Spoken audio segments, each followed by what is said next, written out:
ఆ మన్మధుడు cinema dialogue ఉంటాయి, tea బాగుందా అంటే తాగితేనే కదా టేస్ట్ తెలిసేది అన్నట్టు ఉంది. ఇంత అమాయకులుగా మాట్లాడుతున్నారు. రితిక్ రోషన్ సినిమా క్రిష్ సినిమాలో రితిక్ రోషన్ ఉన్నట్టున్నారు మీరు. సూటు బూట్ వేసుకురు కానీ మటన్ బిర్యానీ బాగా కడుపు నిండిపోయింది సార్. నాకు చికెన్ తినాలనిపించట్లేదు సార్. నాకు మటన్ బిర్యానీ కావాలి. మళ్ళీ మటన్ బిర్యానీ పెడితే మళ్ళీ తింటాను. చికెన్ తిన్నాం. మీ దగ్గర నిజంగా చాలా సబ్జెక్ట్ ఉందనుకున్నా కానీ పైన పట్టారం లోన లోటారం చూసి డొల్లాగా ఉన్నది ఏం సార్ నాకు అర్థం కాదు. మటన్ బిర్యానీ ఓకే సార్, నేను ఇప్పుడు మా గ్రంథాలు చదివితే కదా బైబిల్లో. మా గ్రంథాల్లో ఏముందంటే చదవండి సార్. నేను మీకు గిఫ్ట్ ఇస్తాను. ఇప్పుడు వెళ్ళేటప్పుడు మా రామాయణం గిఫ్ట్ ఇస్తాను, మహాభారతం. మా గ్రంథాలు ఏమంటున్నాయి ఏంటండి, చదవండి. మా గ్రంథంలో చదవండి. రుచి చూసి తెలుసుకోమందండి. రుచి చూడకుండా తెలుసుకోవద్దన్నది మా బైబిల్. మీ గ్రంథాల్లో చెప్పలేదు. రుచి చూసి తెలుసుకునే వచ్చాను. నచ్చపోతే మళ్ళీ వెళ్ళిపోతాను. నచ్చేసింది వదలలేకపోతున్నాను. ఇప్పుడు నా భార్య నాకు బాగా నచ్చేసింది సార్, వదలలేనండి. ఎంత అందగత వచ్చినా. ఉదాహరణ చెప్పకండి సార్, ప్రాక్టికల్ మాట్లాడండి. ఇప్పుడు అంతకంటే నేను క్రాంతి కాదు. వదిలేస్తారా? నేను క్రాంతి కాదు. వదిలేస్తారా? నేను నా పేరు క్రాంతి కాదు, నా పేరు మహేందర్ కాదండి, నా పేరు ఉపేందర్. నా పేరు ఉపేందర్ అండి. ఏదైనా సబ్జెక్ట్ వైజ్ గా మాట్లాడండి. ఈ బిర్యానీలు ఛాయలు కాదు. గ్రంథాలు చదివి అడగండి సార్. చదవండి సార్. దుమ్ము దులిపండి రోజున. చదవండి సార్. చదవండి అంటున్నా సార్. తీయండి సార్. ఇంకేమడుగుతారు? చదవండి సార్. ఎప్పుడన్నా మనకి ఇది నచ్చపోతే చిచ్చి ఇది బైబిల్ ఏటా ఇలాంటి భూత పుస్తకం అనిపిస్తే మొత్తం అని చదువు. నేను రామాయణం బుక్ ఇస్తా, చదువుతారా మీరు? అవసరం లేదు. ఎందుకు? చదవండి ఒకసారి. ఎందుకంటే ఆ నమ్మకంలో నేను వెళ్ళట్లే కదా. ఎందుకు? చదవండి సార్, బాగుంటుంది. మీరు చెప్తున్నారు కరెక్టే, మీకు బాగుంది, నాకు ఇది బాగుంది. అందులో సుందరకాండ ఉంటుంది, అరణ్యకాండ ఉంటుంది. మీకు ఎప్పుడన్నా నచ్చలేదు అనుకోండి, మీరు ఇందులోకి వచ్చేయండి. నాకు ఇది నచ్చలేదు అనుకోండి, నేను అందులోకి వచ్చేస్తాను. బాగుంది కదా, సూపర్ ఉంది. గొడవలు ఎందుకు?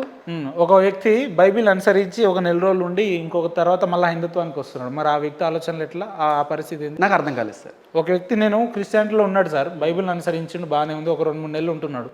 లేదు నాకు నచ్చలే అని చెప్పి మళ్ళీ హిందుత్వం. బైబిల్ క్రమం నచ్చట్లేదండి. తాకుండా ఉండలేకపోతున్నారు, అమ్మని చూడకుండా ఉండలేకపోతున్నారు, సినిమాలు చూడకుండా ఉండలేకపోతున్నారు, పాపం చేయకుండా ఉండలేకపోతున్నారు.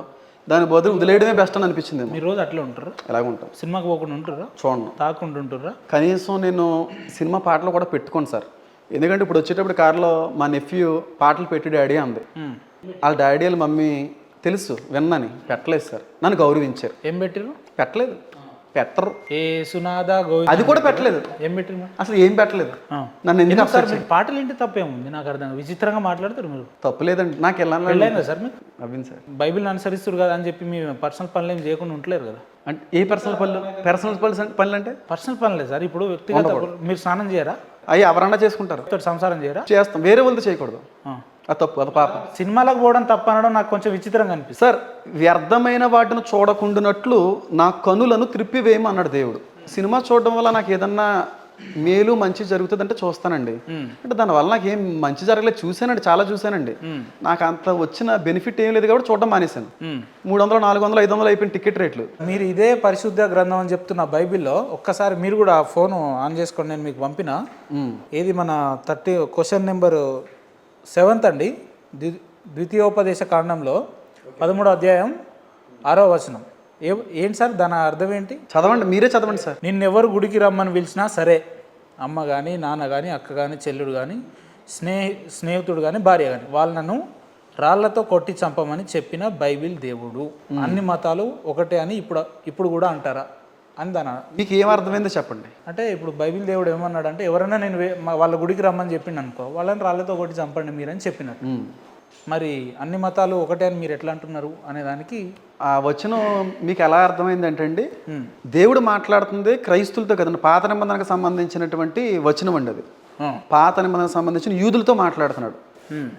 యూదుల దగ్గరికి వేరే మతానికి లేదంటే వేరే దేవుల్ని దేవతల్ని పూజించే వాళ్ళు ఎవరన్నా వచ్చి మీ దగ్గరికి రా మా దేవుల్ని పూజిందాము, రా మన దేవత దగ్గరికి వెళ్దామంటే వాళ్ళు రాళ్లతో కొట్టి చంపేయమన్నాడో అని ఉంది బైబిల్లో.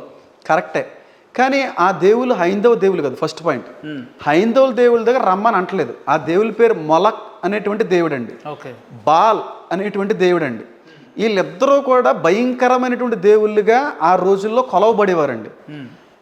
ఆ కొలిచేటువంటి ఆ భక్తులు ఈ యూదుల దగ్గరికి, ఇశ్రాయేల్ దగ్గరికి వచ్చి రా మా దేవత దగ్గరికి వద్ది కానీ రా మా దేవుడి దగ్గరికి రా, నువ్వేం కోరుకున్నా జరుగుతుంది, అని చెప్పి తీసుకెళ్తున్నప్పుడు వాళ్ళని ఆపి వాళ్ళని కొట్టమంటున్నాడు దేవుడు. కానీ అక్కడ ఒక మాట ఏముంటుందంటే రహస్యముగా వాళ్ళు పిలిచినప్పుడు అని ఉంటుందండి అక్కడ. చూడండి కావాల్సి. నీ తల్లి యొక్క కుమారుడు కానీ, నీ సహోదరుడు కానీ, నీ కుమారుడు కానీ, కుమార్తెలు కానీ. చూడండి కింద వచ్చిన చూడండి. ఎరుగని ఇతర దేవతలను పూజింతము రమ్మని రహస్యముగా నిన్ను ప్రేరేపించిన ఎడల. ఓకే. అంటే సీక్రెట్గా నిన్ను పిలిస్తే మాత్రం ఆ పని చేయమన్నాడు. సీక్రెట్గా ఎందుకు పిలవాల్సి వస్తుందండి? మంచి ఎప్పుడు కూడా ధైర్యంగా చేస్తాం, పాపమే సీక్రెట్గా చేస్తామండి. అవునంటారా కదంటారా? అంటే దాని అర్థం సీక్రెట్గా ఎవరికీ కనబడకుండా ఎవరి కంట్లోని పడకుండా చేసే ఎప్పుడు కూడా తప్పుడు పనులే.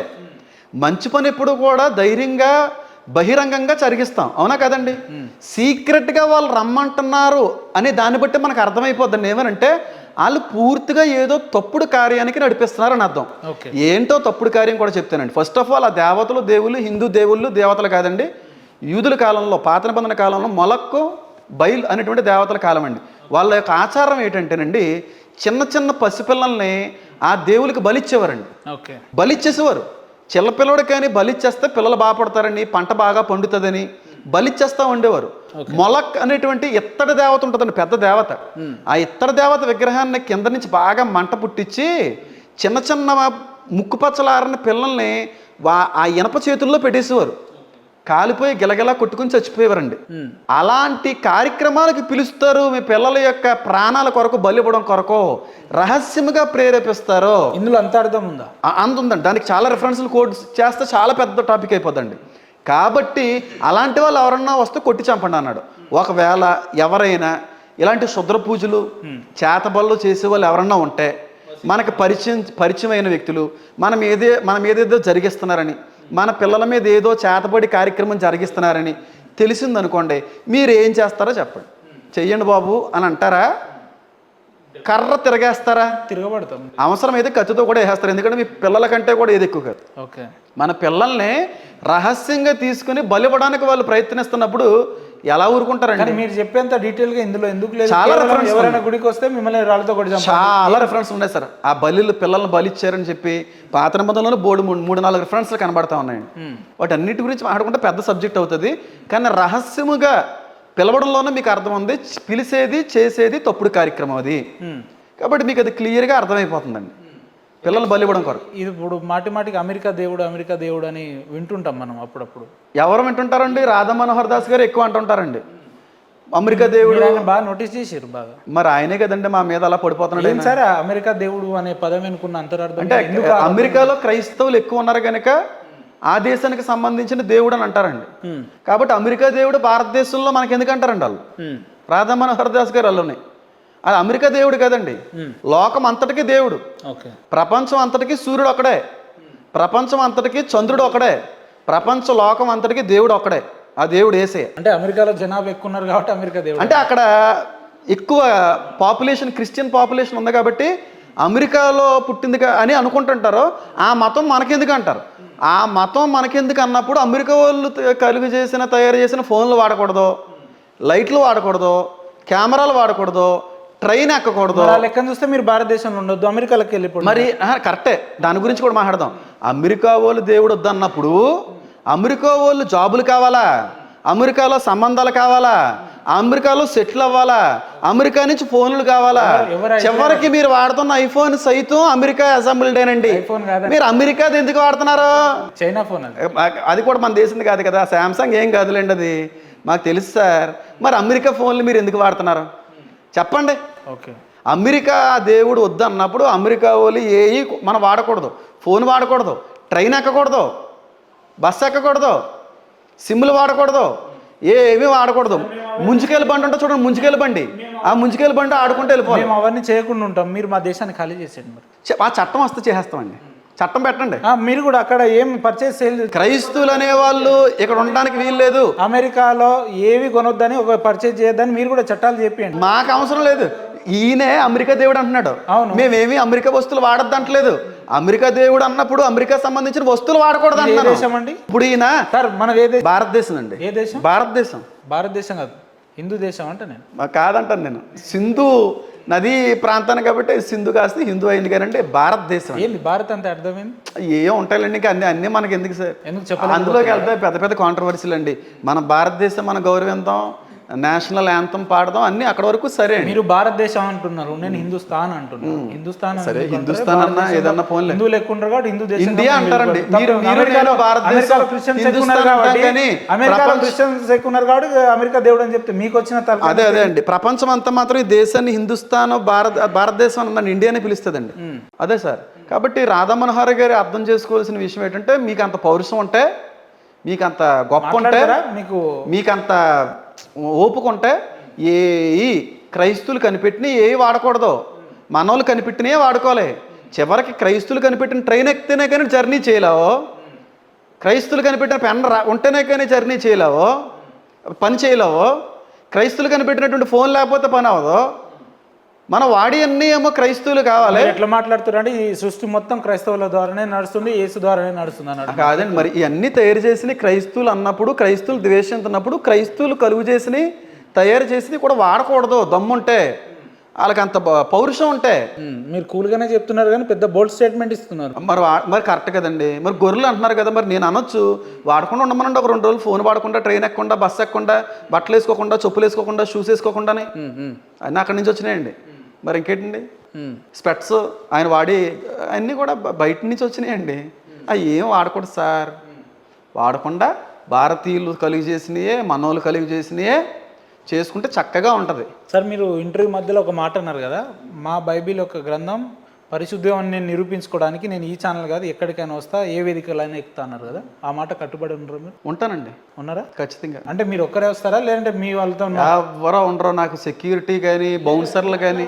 మీతో ఇంకొక హైందవ సోదరుని కూర్చోబెడితే మీరు మాట్లాడగలుగుతారా? ఎవరండి వాళ్ళు? ఎవరైనా ఎవరితోనే మాట్లాడతానండి. అంటే బైబిల్లో ఏ వచనాన్నైనా ఏ లేఖనైనా తీసుకుని తప్పు కదా అని వాళ్ళు ఏమన్నా మాట్లాడితే అది తప్పు కాదు సార్. మీరు రుజుపరుస్తారు. ఏమని సార్ మీరు on record out of Bible మాట్లాడండి సార్. లేదు, మనం బైబిల్ సబ్జెక్టే మాట్లాడదాం. మీరు ఆన్ రికార్డ్ చెప్తున్నారు కాబట్టి ఒకసారి ఆలోచించి చెప్పండి. ఇంకొకసారి మాకు అవకాశం ఇస్తే హైందవ సోదరులతోటి మీరు డిబేట్కి కూర్చోడానికి సిద్ధమా? ఇన్డెప్త్ సబ్జెక్టే, బైబిల్ సబ్జెక్ట్ ఖచ్చితంగా. అవుట్ ఆఫ్ దట్ ఏమి ఉండదు. ఖచ్చితంగా మీరు బైబిల్ నుంచే మాట్లాడతాను. మీ దేవుళ్ళ దగ్గర రాను, మీ దేవతల దగ్గర రాను, మీ గ్రంథాల జోలికి రాను.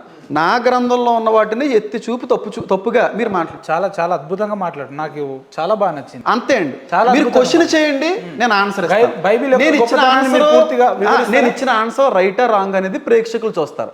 వాదోపవాదం వద్దు. అవును, అసలు నేను ఇలా ఆర్గ్యూ చేస్తానే చేయనండి. అంటే కొంతమంది హైందవ సోదరుల దగ్గర ఉన్న ప్రస్తావన ఏంటంటే బైబిల్లో అనేకమైన తప్పుల తడక ఉంది, అనేకమైన ప్రవచనాలు వేరే ఉన్నాయని అంటున్నారు. దానికి మీరు క్లారిటీ ఇవ్వడానికి కానీ ఎక్స్ప్లెనేషన్ ఇవ్వడానికి. ప్రవచనాలు అంటే ఏంటండి? ఏదైనా వ్యాసాలు కానీ లేదంటే ఇప్పుడు మనం చదివినాం కదా ఆ ఖండాలలో చాలా వరకు మిస్టేక్స్ ఉన్నాయి. దాని మీద అది అసలు బైబిల్ కరెక్ట్ కాదనేటట్టు చాలా మంది మాట్లాడుతున్నారు. దాన్ని వివరించడానికి మీరు బైబిల్లో ఉన్న వచనాలు ఏదైనా తప్పు అని ప్రశ్నలు 20 కాకపోతే ఒక 50 ప్రశ్నలు తీసుకుని వచ్చి బేస్డ్ ఆన్ బైబిల్ ఇది కరెక్ట్గా బయటకు వద్దండి. బైబిల్లో ఇది తప్పు కదా అని అంటే తప్పు కాదని నేను నిరూపిస్తాను. నేను జవాబిస్తాను. జవాబు ఇచ్చేసిన తర్వాత కాదని ఆర్గ్యూ చేస్తేనే అలర్టులతో చేయను. కొంతమంది ఆర్గ్యూ చేసే వాళ్ళు ఉన్నారు. ఆర్గ్యూ ఉండదు. హెల్దీ డిస్కషన్ అండి, ఆన్ రికార్డ్ చెప్తున్నా. హెల్దీ డిస్కషన్ కి ఛాన్స్ ఇవ్వగలరు. మీరు ఎన్ని క్వశ్చన్లు అయితే బైబిల్ ఇలాంటి ఇంటెలెక్చువల్స్ ఇంటెలెక్చువల్ అయితే ఏం కాదు కానీ ఆఫ్ ది రికార్డ్ చెప్తున్నా. అంటే నాకు అనిపించింది మీలాంటి అంతో ఇంతో ఇంటెలెక్చువల్స్ బయటకు వచ్చి మాట్లాడితేనే మీ బైబిల్ మీద గౌరవం పెరుగుతుంది. ఎవరైతే ఉన్నారో వాళ్ళకున్న క్వశ్చన్లు అన్ని మీకు పంపించామనండి. ఏమని సార్ ఒకటి నా మీద పాస్ చేయండి. నా స్పెషల్ రిక్వెస్ట్, కైండ్ రిక్వెస్ట్ ఏంటంటే బైబిల్ ఎంత గొప్పగా అయితే ఉందో అంత గొప్పగా జనాల్లోకి వెళ్ళలేకపోతుంది. దీన్ని తీసుకెళ్లే బాధ్యత మీలాంటి పాస్టర్లదే. ఆ పాస్టర్లే కొంతమంది వ్యక్తిగత స్వార్థాల కోసం పాల్పడుతున్నారు కాబట్టి చెడ్డ పేరు వస్తుంది కదా. కాబట్టి నేను వ్యక్తిగతంగా ఏమంటున్నా అంటే అందులో ఉన్న గొప్పతనాన్ని మీరు వివరించే, మీకు తెలిసినంత మట్టుకు, ఎవరికి అనంత విశ్వంలో ఎవరికి ఏం తెలియదు, తెలిసినంత వరకు చెప్తే మీరు కూడా మీ వ్యక్తులకు సాయం చేసిన వాళ్ళు అవుతారు, మంచి మెసేజ్ పంపించిన వాళ్ళు అవుతారు. మా ఛానల్ తరఫున మోటో అంటే కొంతమంది ఇలాగా చేసే వాళ్ళు ఉన్నారండి. మన హిందూ సమాజంలో కూడా డిబేట్ చేసే వాళ్ళు ఉన్నారు. వాళ్ళు ఆర్గ్యూ చేస్తారండి. మనం చెప్పిన సమాధానాన్ని ఇప్పుడు రాధమోహర్ చూడండి, యాపిల్ ఇచ్చి ఇది ఆరెంజే అంటే మేము ఎలా ఒప్పుకుంటాం అంటాడు. నువ్వు క్వశ్చన్ వేస్తున్నావు, ఆన్సర్ ఇస్తాను. నమ్మడం, తీసుకోవడం, తీసుకుపోవడం వేరే విషయం. ఆర్గ్యూ చేసే వ్యక్తులతో నేను ఆర్గ్యూ చేయనండి. నేను మీరు ఫోన్ చేసి రమ్మన్నప్పుడు కూడా ఆర్గ్యూ చేస్తానంటే రాను. హెల్దీ డిస్కషన్ ఉంటుందంటేనే వస్తానన్న. మీరేమన్నారు, నేను ఎలాగుంటానో మీకు తెలుసు కదండి అని మాట్లాడారు. ఖచ్చితంగా వస్తానని చెప్పాను నేను. హెల్దీ డిస్కషన్ ఉండాలి తప్ప ఆర్గ్యూయింగ్ వల్ల సత్యం బయటికి రాదండి. ఇప్పుడు చాలా డిబేట్లు జరుగుతున్నాయండి. కరుణాకర్ గారు, లలిత్ కుమార్ గారు లాంటి డిబేట్లు జరుగుతున్నాయండి. ఈ డిబేట్లు జరుగుతున్నప్పుడు ఎవరు విజేత అని ఎవరన్నా చెప్పగలరా? విజేతలు ఎవరో ఉండరు అందులో. జాన్ పాల్ గారు, కరుణాకర్ గారు డిబేట్ జరిగింది చాలాసార్లు. ఇద్దరిలో విజేత ఎవరు? విజేత అనేవాడు ఉండడు. ఈయన చెప్పేది ఈయన చెప్పుకుంటాడో, ఆయన డిఫెండ్ చేసేది ఆయన చేసుకుంటాడో. కానీ బయట మాత్రం మత గొడవలుగా అయిపోతుంటాయి సార్. ఈ పెద్ద పెద్ద విధ్వంసాలకి దారి తీసేటువంటి పరిస్థితులు అండి. నిజం చెప్తున్నాను చూడండి, ఈ దేవుడి మీద వాళ్ళు తిట్టడం, వాళ్ళు మరొక దేవుడి మీద తిట్టడం అనేది మానుకోకపోతే చాలా భయంకరమైనటువంటి పరిస్థితులు మన దేశంలో వస్తాయండి. దానివల్ల మనం నలగకపోవచ్చు, కానీ మన తర్వాత జనరేషన్, మన పిల్లలు మాత్రం బాధపడతారు సార్. మనం ఇప్పుడు ముస్లిమ్స్తో హిందూస్తో ఫ్రెండ్లీగా ఉంటున్నామండి. తర్వాత జనరేషన్ అలా ఉండదు సార్. మనం ఇప్పుడు కానీ ఆపుకోకపోతే భయంకరమైన శాపాన్ని మన పిల్లలకి మనం తయారు చేస్తున్న వాళ్ళు అయిపోతామండి. ఇది మాత్రం నిజమండి. చాలా పెద్ద గొడవల్లో ఇరుక్కొని చాలా ప్రాణ నష్టం మన పిల్లలు అనిపిస్తారు సార్.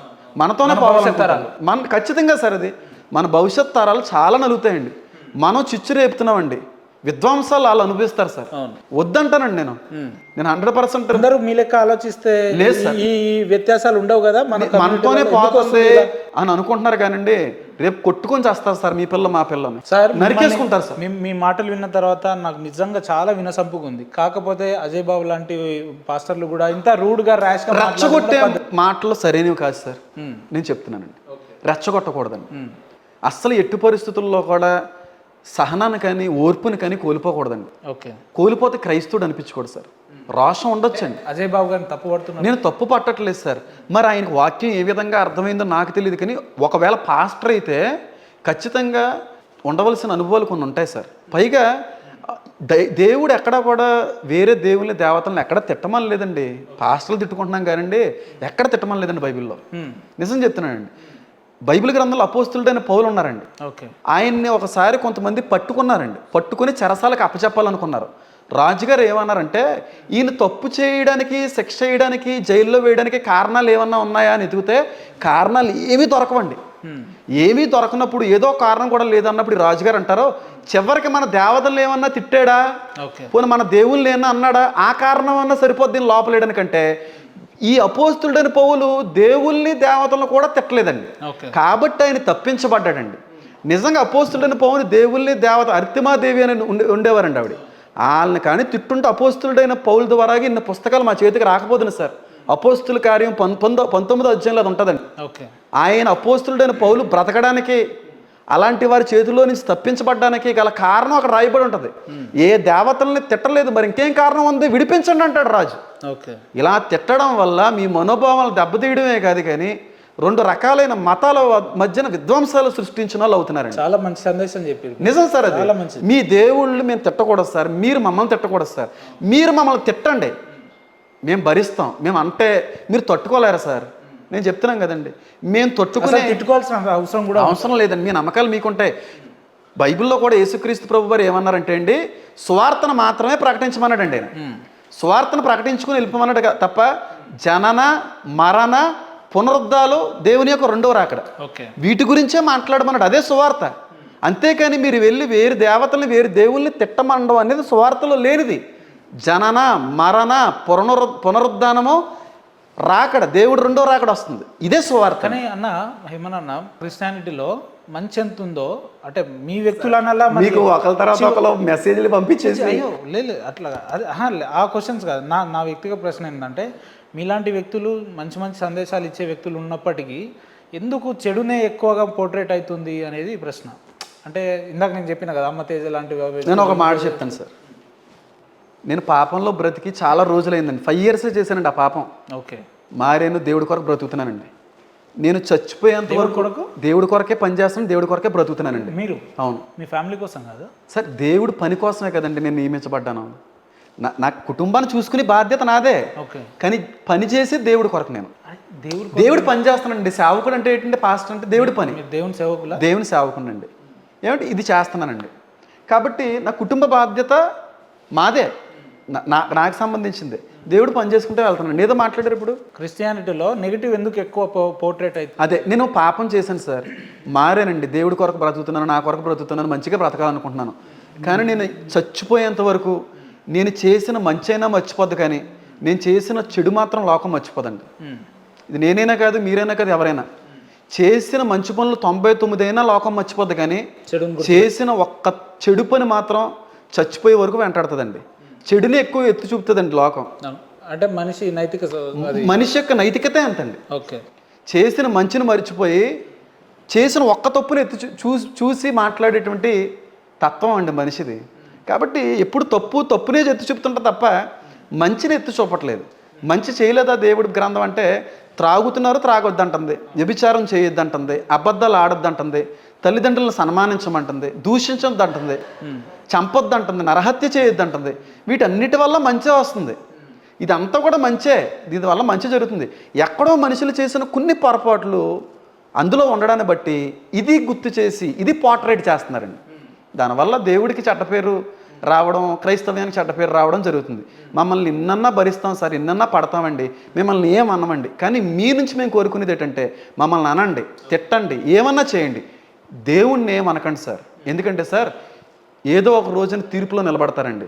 ప్రతి మాటకి లెక్క చెప్పవలసిన అవసరం ఉంటుంది సార్. ఆ పరిస్థితుల్లో మీరు ఉండకూడదు సార్. దేవుడు ఏం తప్పు చేశాడు సార్, మమ్మల్ని అనండి, ఇన్నన్నానండి, వ్యక్తులను అనొచ్చు, పాస్టర్లు అనండి, ఇన్నానండి, దేవుని అనకండి సార్. ఎందుకంటే మహాఘోరాతి ఘోరమైన పాపాన్ని నెత్తి మీద తెచ్చిపెట్టుకోవడంతో సమానం అండి.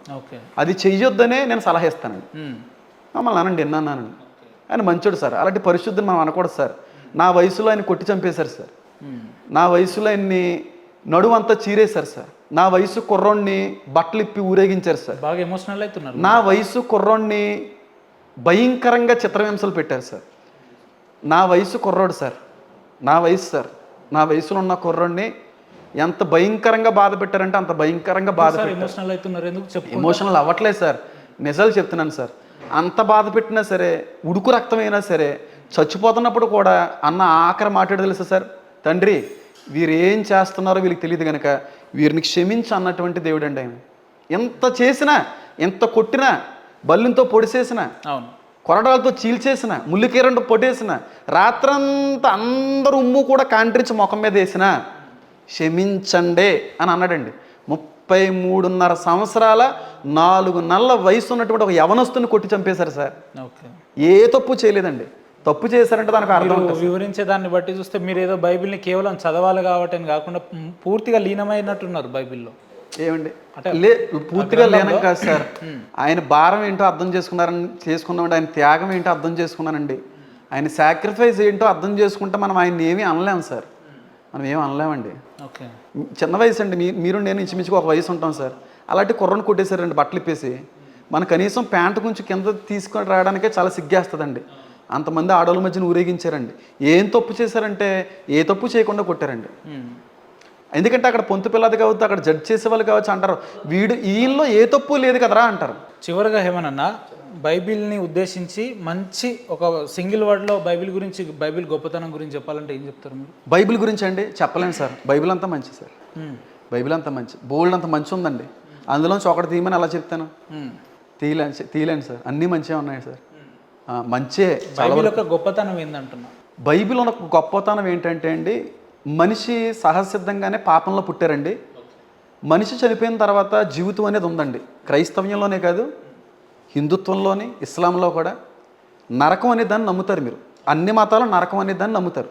స్వర్గం అని నమ్ముతారు. జన్నత్ అంటారు కొంతమంది ముస్లిమ్స్, మేము హెవెన్ అంటామండి. అంటే నరకం ఉంది, స్వర్గం ఉందని చెప్పి అన్ని మతాలు నమ్ముతాయి. చనిపోయిన తర్వాతే అసలు సిసలైన జీవితం ఒక మనిషికి ఏర్పడుతుందండి. చనిపోయిన తర్వాత మరణంతో మనిషి యొక్క జీవితం అంతం కాదండి, మరణంతో మనిషి యొక్క జీవితం ప్రారంభం అంటానండి. బ్రతికొండగా మనుషుల యొక్క పాపాల నిమిత్తమై రక్తాన్ని చిందించినటువంటి క్రీస్తుని దేవుడిగా అంగీకరించాలంతే. కోట్లు లక్షలు బలులేమొద్దు, ఆయన దేవుడే. నేను చదివాను, గ్రహించాను, సాక్ష్యాలు ఉన్నాయి, ఆధారాలు ఉన్నాయి, వీటన్నిటిని బట్టి దేవుడిగా నేను స్వీకరిస్తున్నానంటే ఖచ్చితంగా దేవుని యొక్క రాజ్యానికి వెళ్తామండి. ఒకవేళ బ్రతికొండగా ఆయన చేసిన త్యాగాన్ని కానీ మనం విసర్జిస్తే చేతులారా శిక్ష తెచ్చిపెట్టుకున్న వాళ్ళు అవుతాం. తీర్పులో అందరికీ ఒకే రకమైన తీర్పు ఉండదండి. మంచి వాళ్ళని, నీతిమంతుల్ని, చాలా పరిశుద్ధంగా జీవించిన వారిని, దేవుణ్ణి అంగీకరించకపోయినా వారి క్రియలను బట్టి కూడా దేవుడు తీర్పులో చాలా గొప్ప న్యాయం జరిగిస్తారండి. కానీ బైబిల్ని చాలామంది తప్పుపట్టడంలో ఉన్న కారణం ఏంటంటే, యేసును నమ్మకపోతే నరకం, అది తప్పది. యేసును నమ్మకపోయినా సరే దేవుని యొక్క రాజ్యంలో చోటు ఉంది. అది చాలా పెద్ద టాపిక్ అండి.